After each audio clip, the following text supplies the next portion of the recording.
बिस्मिल्लाहिर्रहमानिर्रहीम। अस्सलाम वालेकुम नाज़रीन, इरफान हाशमी आपको अपने शो में लंदन से खुशामदीद कहता हूँ। और आज आखिरकार हमें तारिक मतीन साहब ने ज्वाइन कर ही लिया। तारिक भाई, कैसे हैं आप? अल्हम्दुलिल्लाह इरफान, मैं बिल्कुल ठीक ठाक। आप कैसे हैं? मैं बिल्कुल ठीक हूँ। मैं आपके पीछे काफी दिनों से था और आपको फोन करते थे। आप हमेशा की तरह काबू नहीं आए, लेकिन आज भी देखें, आखिरकार हमने आपको काबू कर ही लिया। हाँ, वो यार मैंने बताया आपको सीधी सीधी बात, मैं एक इंतहाई सुस्त इंसान हूँ, बस इसलिए। नहीं, सुस्त नहीं है आप। आप बहुत एक्टिव काम भी कर रहे हैं और आपके मैं वीलॉग्स देखता रहता हूँ। 3-3 वीलॉग्स जो हैं 24 घंटे में आ रहे होते हैं, तो ऐसा इंसान सुस्त नहीं हो सकता। हमें एक बनाना पड़ता है तो हमें परेशानी होती है कि अच्छा अब करना क्या है। तो आपकी मसरूफियत बिल्कुल सही है। एंड लोग आपको सुनते हैं। आपका एक तज्जिया जो है उस पर उसको उसके साथ बकायदा उसे जाना जाता है, देखा जाता है, पढ़ा जाता है, उसको कोट किया जाता है। खैर, मैं तो आपका हमेशा से ही एडमायरर हूँ और आज का नहीं हूँ। इस बात को कई साल हो गए और जिंदगी का पहला प्रोमो हमने इकट्ठे शूट किया था। वो भी हाँ, मुझे वो भी याद है। और जो दोस्त हमारे साथ थे, खैर वो जिंदगी में बहुत आगे निकल गए। लेकिन आपने पिछले ये जो इतना टेन्योर टेलीविजन में गुजारा, क्योंकि मैं जो सीरियस बातें हैं वो बाद में इंशाल्लाह हम इस पे करेंगे, लेकिन ये सवाल जरूर है। और जो इस वक्त पाकिस्तान की जर्नलिज्म के हालात हैं, हम कहाँ पे खड़े हैं? कुछ फर्क आया कहीं पर? चेंजेस जो आप देख रहे हैं, अच्छी जर्नलिज्म हो रही है? बुरी? अच्छी में से अलिफ निकाल दें, अच्छी में से अलिफ निकाल यानी दें। यानी अच्छी जर्नलिज्म नहीं हो रही, और इसमें छी कसूर किसका है? छी छी जर्नलिज्म। तो किसका कसूर है तारिक भाई, किसका कसूर है? मीडिया हाउसेस का कसूर है? मालिकान प्राइवेट जो फैक्टर इन्वॉल्व हो गया, इसका कसूर है? प्रोफेशनलिज्म खत्म हो गया और अब तो लोगों को ये समझ नहीं आती कि यार, हम जो शाम को लिखते थे और हमारे बच्चों की रोजी रोटी चलती थी, अब लोग परेशान हैं, कहाँ जाएंगे? तो जर्नलिज्म सर कहाँ खड़ी है? सही यार, प्रॉब्लम ये इरफान के कसूर अगर आप बांटने खड़े होंगे तो बहुत सारे लोगों का कसूर है। सेठ का कसूर है। सेठ ने ऐसी की तैसी की है, बुरी तरह से की है, इस्तेहसाल किया है, तो सेठ का बड़ा कसूर है। मीडिया मालिकान का कसूर है, इंडिविजुअल्स का कसूर है। हमने ऐसे सहाफी देखे हैं जिन्होंने हमें जर्नलिज्म पढ़ाया और आजकल वो पट्टियां पढ़ा रहे हैं। हमने ऐसे सहाफी देखे जिनके साथ मैंने और आपने काम किया है और अब उन्हें हम ऐसे हाल में देखते हैं कि वह लगता है किसी जमात के जो है ना वो मुलाजिम है। हमने ऐसे लोगों को देखा, हमने उनका अंडर काम किया। मैं बहुत सारे लोग कहते हैं कि यार, आपको सुनकर आपको पढ़कर लगता है कि you are extremely pro PTI. ठीक है, ये मेरा पर्सनल डोमेन है, मेरा ट्विटर मेरा पर्सनल डोमेन है, मेरा यूट्यूब मेरा पर्सनल डोमेन है। But when I am appearing on screen, तो फिर वो जो है ना वो मेरा पर्सनल डोमेन नहीं है, वो एक इदारा है। उस इदारे की रिस्पॉन्सिबिलिटीज उस इदारे की हैं, मेरी रिस्पॉन्सिबिलिटीज मेरी हैं। इमरान खान मेरा मामा लगता है। जब मुझे बात करनी होगी ना इमरान खान एंटी इमरान खान, तो मैं उसे भी ठोक बजा के करूंगा। जब मुझे एंटी नवाज शरीफ बात करनी होगी तो मैं उसे भी ठोक बजा के करूंगा। जहां मुझे प्रो बिलावल भी बात करनी होगी तो मैं उसे भी ठोक बजा के करूंगा। तो मैं जो जिस चीज को दुरुस्त समझता हूं मैं उस चीज को करता हूं, और I find nothing wrong about it. लेकिन हमारे यहाँ लोग जो है वो सीरियसली, जिन्हें हमने रोल मॉडल के तौर पर देखा था। मुझे याद है 2008 दुनिया न्यूज जब लॉन्च हो रहा था, मेरी आपकी पहली मुलाकात दोस्ती उसके बाद। और आप हमारी उस टीम में थे, रिपोर्टर्स की उस टीम में, एंकर्स की उस टीम में। इरफान रिपोर्टर कम एंकर और मैं एंकर कम प्रोड्यूसर वाली जगह पे काम कर रहा था। तो हम लोगों ने वो जो साथ प्रोमो वाली बात है, हमने जिन लोगों के साथ काम किया वो हमारे सीनियर्स थे ना, बहुत सीनियर्स थे, सुपर सीनियर्स थे, रोल मॉडल नहीं थे हमारे लिए। आज हम उन्हें क्या, किसी सियासी जमात के लीडर का आ, कासालेस बड़ा सख्त लफ्ज हो जाता है, लेकिन अगर कासालेस ना भी कहें, मैं 3 4 5 बॉसेस की बात कर रहा हूं जो एक के बाद एक आए। उनमें से कुछ लोग अपनी जगह बहुत अच्छे हैं, लेकिन बहुत सारे लोग बड़े क्वेश्चनेबल हैं। मैं बड़ी मुश्किल से खुद को नाम लेने से रोक रहा हूं, लेकिन क्या वो क्वेश्चनेबल नहीं है? नाम लिए बगैर हाँ है, बहुत बुरी तरह से। जिन लोगों के साथ हमने अब तक जर्नलिज्म में काम किया है, मैं आप न्यूज का एक चैप्टर, एक एपिसोड हुआ, उस एपिसोड की बात बंद हो गया, आप न्यूज उसका चैप्टर क्लोज हो गया, तो ठीक है, there are many journalist like me who are jobless these days. लेकिन क्या हमने जॉबलेस होने वाले कुछ जर्नलिस्टों को, जिनके बारे में कहते हैं जी गवर्नमेंट ने जॉबलेस करवा दिया, उनका आपने देखा है वो कहां खड़े हुए हैं, क्या कर रहे हैं, कैसा जर्नलिज्म कर रहे हैं, किस कदर काबिल एतराज जर्नलिज्म कर रहे हैं। हमने तो यहाँ जो है वो खवातीन की इज्जत जर्नलिज्म के हाथों तार तार होते हुए देखी है। क्या इनमें इनमें से किसकी बात करें? मैं कसूर बांटने खड़ा हूं तो सेठ का कसूर है, इंडिविजुअल का कसूर है, यहाँ हुकूमतों का कसूर है, यहाँ इदारों का कसूर है। पैसे किस तरह से नहीं बांटे जाते? आज भी वो सहाफी जो तारीफ में कॉलम लिखते, उन्हें क्या ये जो इदारा है दुनिया न्यूज के बराबर में और पीटीवी के दरमियान में, उस इदारे से क्या चेक नहीं मिलते? वहां से उनको अच्छा कॉलम लिखने पे, प्रो हुकूमत कॉलम लिखने पे बुला के चेक नहीं दिया जाता? ये बातें क्या ढकी छुपी बातें? ये जो जर्नलिज्म जहां खड़ा है, इसमें कसूर ढेरों लोगों का है। बिल्कुल आपने सही कहा, कसूर बहुत सारे लोगों का है। लेकिन एक चीज जो मैं बहुत शिद्दत से महसूस भी करता अच्छा, हूँ इस मैं एक बात और कर दूं, आपकी बात काट रहा हूं, I hate to do this, लेकिन इस वक्त आपकी बात कट रही है, सॉरी सॉरी।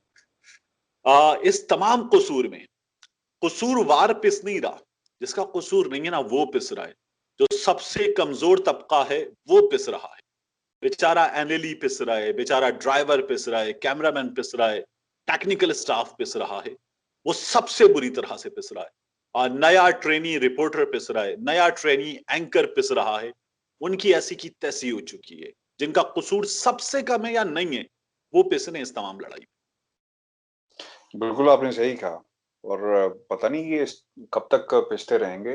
लेकिन तारिक भाई ये भी बताएं, क्योंकि कहीं ना कहीं ये जो सर्टिफिकेट बांटे जाते हैं, मैं आज मेरी कोशिश होती है कि मैं न्यूट्रल बात करूं, लेकिन जब पाकिस्तान की बात आ जाती है, वो कोई भी करेगा, चाहे वो इमरान खान करे, चाहे वो नवाज शरीफ करे, चाहे वो बिलावल भुट्टो करे और खिलाफ करेगा, तो हम यकीनन उसके खिलाफ बात करेंगे। तो नेशनलिज्म और जर्नलिज्म, इसकी भी तो बाउंड्रीज होनी चाहिए। लोग ये कहते हैं कि जनाब फौज के खिलाफ, बात फौज की नहीं है, बात उससे जो बाद में जो सवालात उठते हैं। जंग में हर चीज जायज होती है, आप प्लानिंग करें और दुश्मन के खिलाफ, तो आप कहें कि जनाब चूंकि आपने फाउल किया था लिहाजा ये प्लानिंग जो है वो सही नहीं है। लेकिन नेशनलिज्म और जर्नलिज्म जो है, इसकी जो बाउंड्रीज हैं, इसका तयन कौन करेगा? मेरी चूंकि डॉक्टरेट बीसी में हो रही है यहाँ पर, और यही सवाल हम दुनिया के बड़े बड़े जहनों से करते हैं कि जनाब जहाँ पे नेशनलिज्म की बात आएगी, वहां पर रिस्पॉन्सिबिलिटीज चेंज हो जाती हैं। आजादी इजहार, फ्रीडम ऑफ एक्सप्रेशन जो आप बात करते हैं, इसकी भी बाउंड्रीज है। यार बड़ी आसान चीज है ये, इसे ना हमने बड़ा मुश्किल बना लिया है कि जी जोग्राफियाई सरहदों के मुहाफिज कहकर आपने पाक फौज को जो है वो सबके उपसरों पर बिठा लिया। इस तरह की बातें करने वाले लोग, इस तरह की बातें करने वाले लोग के क्या फौज इस बात का तयन करेगी, या इदारा या अफसरान फौज की इस बात का तयन करेंगे कि वसीतर कौमी मुफाद की डेफिनेशन क्या है? ये बहस होती है ना हमारे यहाँ। इस तमाम बहस में याद रखिएगा, बहुत आसान है ये जो चीजें हैं ना, ये बहुत आसान है। हम 5 भाई हैं, मैं जाऊं अपने, मैं उन 5 भाइयों में, मुझसे छोटा एक है, मुझसे बड़े जो है माशाल्लाह 3 है, हम सब जाएं अब्बा हुजूर की कब्र पे, और 89 में उनकी डेथ हुई थी कराची में, और वहां जाके ना हम 3 छोटे, हम 2 छोटे आपस में किसी बात पे बहस करने लगे। ये मिसाल मैं पहले भी दे चुका हूं। जो बड़े वाले हैं ना, वो तमाचा मारेंगे मुंह पे और कहेंगे यार ये क्या बकवास है, तुम अब्बा की कब्र पे आए हो, ये बकवास करने आए हो, यहाँ पे लड़ना शुरू कर दिया तुम लोगों ने। ये बड़ी आसान बात है, इस बात के लिए किसी डेफिनेशन की जरूरत नहीं है। वो जो मज़ार कायद पे हुआ था, वहां आपको किसी डेफिनेशन की जरूरत है कि वोट की इज्जत, मादर मिल्लत जिंदाबाद, कायदे आजम जिंदाबाद, नवाज शरीफ जिंदाबाद, भुट्टो जिंदाबाद, वहां आपको किसी डेफिनेशन की जरूरत है? और इन बेशर्मों को कोई पूछे ना कि वहां आपको डेफिनेशन की जरूरत है, वहां आपको 70 का कानून बताना पड़ेगा, मज़ार कायद प्रोटेक्शन ऑर्डिनेंस, उसकी आप ऐसी की तैसी कर देंगे। वो उम्मे रुबाब पहुंची भुट्टो के मजार पे, आपने बंद कर दिया कि भुट्टो के मजार का एहतराम है, भुट्टो के मजार का एहतराम है, कायदे आजम के मजार का एहतराम नहीं है। और मामला ये इन लोगों दब से गया, पूछे मामला पीछे नहीं, चला गया। सीरियसली इन लोगों से पूछे ना कोई, यार ये जो नेशनल इंटरेस्ट है, इस नेशनल इंटरेस्ट की बात करने वालों से कोई पूछे, आप कहते हैं जी जनरल कमर बाजवा साहब आपको जवाब देना होगा, लें आप जवाब। मैं तो कह रहा हूं फिर आप लें जवाब, आप सीरियसली आप जवाब लें, फिर आप ना कहें ना कि जी इमरान खान को घर भेज दें उसके बाद आपसे बात हो। यार आप 11 जमातें, आपके पास जो है राजा परवेज अशरफ आपके पास है, शाहिद खाकान अब्बासी आपके पास है, नवाज शरीफ आपके पास है, मुस्तकबिल की वजीर आजम मरियम नवाज आपके पास है, मुस्तकबिल का वजीर आजम बिलावल भुट्टो जरदारी आपके पास है, ना बन पाने वाला और कभी ना बनने वाला वजीर आजम फजलुर रहमान आपके पास है। जाएं यार, अवाम की ताकत जमा करें, 11 जमातें जमा हो गए, जाएं ऐसी की तैसी करें, इमरान खान को निकालें, बाहर फेंकें। आप कह रहे हैं जनरल कमर जावेद बाजवा साहब या फौज निकाल दे इमरान खान को फिर बात करेंगे, क्यों निकाल दे भाई फौज? कमर बाजवा तो मुजरिम है भाई कौम का आपकी नजर में। लोग अगर महंगी रोटी खा रहे हैं तो कमर बाजवा मुजरिम है, लोग महंगी बिजली का बिल दे रहे हैं, कमर बाजवा मुजरिम है, आज लोगों को खाने को नहीं मिल रहा, सब्जी महंगी है, कमर बाजवा मुजरिम है, वोट चोरी हुआ, कमर बाजवा मुजरिम है, जस्टिस ईसा के खिलाफ, जस्टिस शौकत सिद्दीकी के खिलाफ फैसले आ गए, कमर बाजवा और फैज हमीद मुजरिम है। यार इन मुजरिमों से मदद मांग रहे हैं आप। अवाम की ताकत इस बात का इख्तियार रखती है कि जाए वजीर आजम को ऐवान वजीर आजम से निकाले, फेंक दे उठा के, वो फेंको उठा के यार, अब फेंको उठा के। आप किसको बता रहे हो कि जी आपसे तब बात करेंगे जब इमरान खान को निकाल दिया जाएगा? यार इमरान खान कौन है? मतलब इमरान खान एक वजीर आजम है, आप भी एक वजीर आजम थे। ये लोग इंपॉर्टेंट नहीं है, इमरान खान इंपॉर्टेंट नहीं है, इंपॉर्टेंट है पाकिस्तान। ये जो कह रहे थे ना आप 3 साल रहेंगे, हमें हमेशा यहां रहना है, जरदारी साहब फरमा रहे थे, यार इनमें से ना किसी को 3 साल नहीं रहना है। ये लोग जो हैं, ये हैं वो जो अपनी जान देते, परचम में इनका जसद खाकी लिपट के आता है और उसके बाद इनकी मां कहती है एक और होगा तो उसको भी भेज दूंगी। ये वो लोग हैं। आप देखिए ना, ये मुनाफिकत देखिए आपने, गुजरांवाला में बाजवा जवाब देगा, फैज हमीद जवाब देगा, गिलगित बल्तिस्तान में जाके मुनाफिकत देखिए आप, कहो वहां जाके जी ये बाजवा जवाब देगा। वहां हर दूसरे घर में शहीद है, वहां मैं जो है वो हुसैन, हसन और हुसैन की बहन हूं और मेरे घर में बच्चियों के नाम है जैनब, सकीना, उम्मे कुलसूम, मेरे घर में बच्चियों के नाम है। यार मुनाफिकत इंतहा है कि आप गिलगित बल्तिस्तान में अहले तशय्युओ आबाद है तो आप वहां जाके ये वाली बातें कर। फौज के इश्यूज हैं, मतलब फौज के इश्यूज नहीं है, फौज ने मुदाखलत नहीं की है। मियां नवाज शरीफ को वजीर आजम कौन बनाता रहा है? वो पुरानी बातें छोड़ दें आप, आईएसआई को, आईजेआई को, इसको उसको छोड़ दें। अभी 2013 में कयानी साहब ने बंदे तोड़ के नहीं दिए थे सारे के सारे इलेक्टेबल्स मियां नवाज शरीफ को। मतलब किसको नहीं पता ये बातें? ये बातें हमारे सीनियर्स हामिद मीर साहब, मोहम्मद मालिक साहब, इरशाद भट्टी साहब ये बैठ के प्रोग्राम्स में करते नहीं रहे हमारे सामने। ये तमाम बातें किसी से ढकी छुपी बातें। भट्टी साहब के बारे में तो मैं खैर बहुत और कुछ भी जानता हूँ। वो बिल्कुल बेरोची थे।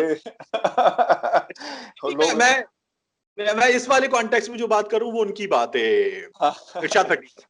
बिल्कुल, अच्छा इरशाद भट्टी साहब, बिल्कुल ठीक हो गया। हाँ, अच्छा वो आरिफ ये हमीद, मैं आरिफ भट्टी साहब की बात, खैर क्योंकि मुझे एकदम से आपने नाम लिया भट्टी साहब का, तो इरशाद भट्टी साहब ऑब्वियसली सीनियर, उनके साथ भी हमने काम किया, लेकिन आरिफ भट्टी साहब का जैसा ही नाम आया तो मेरे ज़हन में लाहौर एयरपोर्ट का वो सीन याद आ गया कि एफआईए के लोग थे और धड़ाधड़ जो है वो भट्टी साहब को भी मार पड़ रही थी और मुझे भी मार पड़ रही थी।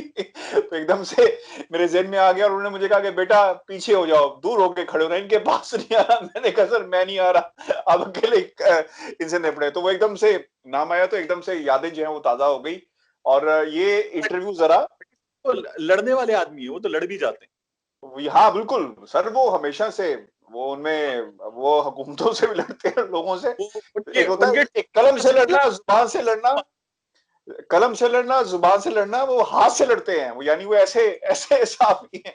तो मैंने उन्हें लड़ते हुए भी देखा है। खैर तारिक भाई, ये भी क्योंकि ये ऑब्वियसली अब मुझे तो ऐसा लग रहा है कि पीडीएम पूरी की पूरी जो है क्वारंटाइन में चली गई है। यहाँ पर एक ऑब्वियसली नून लीग के घर के अंदर एक फौदगी, ऑब्वियसली हमें शायद उस तरह सियासत जिस तरह कह रहे थे नजर नहीं आएगी, लेकिन सियासत नजर आई, फौरी ट्वीट कर दिया गया। ये मुझे समझ नहीं आती कि ये किसकी जिम्मेदारी थी, हुकूमत की जिम्मेदारी थी, डाल दें ये मामला भी कि पाकिस्तान के वजीर आजम की जिम्मेदारी थी इतला देना। खैर उन्हें वहां भी सियासत की। इनका ये रवैया, मरियम नवाज का ये रवैया बुर्दबारी नहीं है, और ये जो ताने तशबी और इस किस्म की सियासत शायद इन्हें एक बड़ा लीडर ना बना सकेगी। पीडीएम का मुस्तकबिल अब हमें कहाँ नजर आ रहा नहीं है बनी, ये? बड़ी लीग की लोग बनाएंगे, लोगों ने बना दिया अभी से। इमरान खान साहब ने भी बना दी है, उनको जितनी इंपॉर्टेंस नहीं देनी थी उतनी इंपॉर्टेंस देके बना दी है। पीडीएम का मुस्तकबिल क्या होगा, उसको भी तो जाहिर सी बात है वहां से जो बयानिए दिए गए, लंदन तो खामोश है, लंदन से कोई यहाँ पे भी क्वारंटीन में, तकरीरें भी क्वारंटीन में चली गई हैं, लोग भी क्वारंटीन में चले गए हैं, जुबानों को ताले लग गए हैं। तो मुस्तकबिल कैसा देख रहे हैं, पाकिस्तान के अंदर क्या खबरें हैं पीडीएम के मुस्तकबिल के हवाले से? अच्छा, ये पाकिस्तान डेमोक्रेटिक मूवमेंट है और इस पाकिस्तान डेमोक्रेटिक मूवमेंट में सबसे ज्यादा सीटों के साथ ऑपोजिशन में वो पीएमएलएन मौजूद है, जो सबसे कम डेमोक्रेटिक जमात। मतलब जमात का नाम क्या है? पीएमएलएन। एन पीएमएलएन में एन क्या है? नवाज। तो ये कौन सी डेमोक्रेसी है यार कि जमात का नाम क्या है जी? पीएमएलएन। पीएमएलएन में एन है, नवाज। ये मतलब इंतहाई शख्सियत परस्ती की मिसाल। फिर उसके बाद मरियम नवाज। मतलब खैर, इनका मुस्तकबिल क्या होना है? ये कोशिश कर रहे हैं कि इमरान खान साहब को घर भेजें और ये कोशिश जो है अभी तक तो कामयाब होती हुई नजर नहीं आ रही। इसमें आफ्ताब शेरपाव साहब, जो छोटी जमात है ना, पहले छोटी जमातों की अगर बात करनी है, तो आफ्ताब शेरपाव साहब, साजिद मीर साहब, फिर उसके बाद मैंगल साहब जो हुकूमत से टूट कर आए, ये जो लोग हैं, ये लोग आहिस्ता आहिस्ता ना, ये जो मियां नवाज शरीफ साहब की वो वाली जबान है कि जनरल जावेद बाजवा साहब, जनरल फैज हमीद साहब, आप लोग बताइए, तो ये लोग उस जबान से तंग आ रहे हैं, ये पीछे हट रहे हैं और इन्होंने कह दिया कि जी ये ना करें। जो इत्तलात हैं उसके मुताबिक पूरी कोशिश थी कि यहाँ पेशावर जलसे में भी मियां साहब की तकरीर हो। एक तो उस रोज उस घर में वफात हो गई, लेकिन मियां साहब की तकरीर पर जो पेशावर जलसे के मुंतजमीन है वो नहीं माने थे। कराची जलसे के हवाले से, मैं तो हूं ही कराची का, इंटीरियर सिंध की मेरी पैदाइश है, पीपल्स पार्टी में बहुत दोस्त हैं। कराची जलसे के हवाले से दो बातें हुई थी। एक तो मियां साहब की तकरीर के लिए पूरा जोर लगाया गया, मियां साहब की तकरीर बिलावल भुट्टो जरदारी ने और आसिफ अली जरदारी साहब ने मना कर दिया, नहीं हुई। जलसे से पहले एक प्री जलसा कुछ चीजें डिसाइड करने के लिए मीटिंग हुई, उसमें इन्होंने मियां नवाज शरीफ की जमात की तस्वीरें जो लगाई थी, उन लोगों को बुलाया भी नहीं। प्री जलसा मीटिंग में बुलाया ही नहीं था। जो लोग लाहौर से पहुंचे उनको उस मीटिंग में नहीं बुलाया गया था। तो ये लोग सारे के सारे मुफाद परस्त लोग हैं और ये इत्तेहाद जो है ये 1 पॉइंट एजेंडा पर है। कोई वो नहीं है कि जी हमें जमहूरियत लानी है और हमें इस्टेब्लिशमेंट की मुदाखलत कम से कम करनी है। एजेंडा एक है, एजेंडा ये है कि इमरान खान जो है उससे निजात हासिल की जाए। तो ये इमरान खान से निजात का एजेंडा है और ये एजेंडा जो है वो पूरा होना बहुत मुश्किल है। बहुत शुक्रिया आपके वक्त का, और हमने थोड़ी सी जरा हट के बातें की हैं, लेकिन इसमें भी मेरी तो बल्कि ख्वाहिश थी कि मैं मजीद जो हमारा वक्त गुजर गया उस पर बात करते, ताकि लोगों को हमारी शख्सियत जो है उसका ये भी पहलू उनके सामने रखा जाए। बड़ी हॉरिबल है। बहुत शुक्रिया तारिक भाई आपके वक्त का, और मैं आपको इसी तरह रेगुलर तंग करता रहूंगा और आप मुझे तंग कर सकते हैं। व्यूअर्स, हाँ व्यूअर्स जी, हमारा आज का शो था, अपने कमेंट्स हमें जरूर भेजिएगा। मुझे लंदन से और तारिक मतीन साहब को पाकिस्तान से इजाजत दीजिए। अल्लाह ने।